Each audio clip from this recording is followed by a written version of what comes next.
कर्नाटकातील हिप्परगी धरणाला माजी आमदार उल्हास पाटील यांनी आज भेट दिली। यावेळी त्यांना या धरणाचे 22 पैकी केवळ 2च दरवाजे उघडे असल्याचे निदर्शनास आले।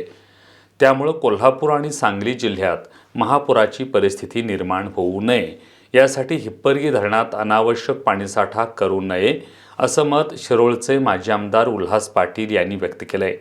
या धरणाला भेट दिल्यानंतर एस न्यूजचे प्रतिनिधी सतीश पाटील यांनी त्यांच्याशी केलेली ही बातचीत। ज्या पद्धतीनं आलमट्टीचा आत्ताची समुद्र सपाटीवरची पाण्याची उंची आहे 517.50 तेवढी इथं ठेवली तर महाराष्ट्रातलं पाणी गतीनं कर्नाटकात यायला मदत होणार आहे। आत्ता या भागामध्ये पाऊस नाही आहे, परवाही पाऊस पडला नाही, या भागात पाण्याची कमतरता आहे हे आम्हालाही मान्य आहे।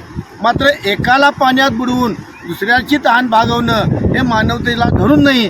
आम्हालाही जगवा, त्यांनाही जगू दे, आमची शेती पिकली पाहिजे, त्यांची शेती पिकली पाहिजे। आणि या बघायला लागलो आहे 22 पैकी 2च गेट खुले आहेत आणि या 2 गेटमधनं पडणाऱ्या पाण्याची उंची ही जवळजवळ 2.5 मीटरपेक्षा जास्त आहे।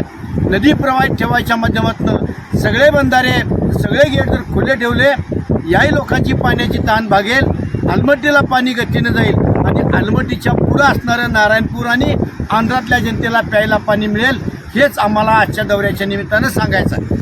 आणि व्यवस्थित जर पाण्याचं नियोजन केलं तर महापुराचा धोका टळू शकतो असं यावरून सांगण्यात आलेलं आहे। त्यामुळे या न्यूजसाठी हिप्परगी घेऊन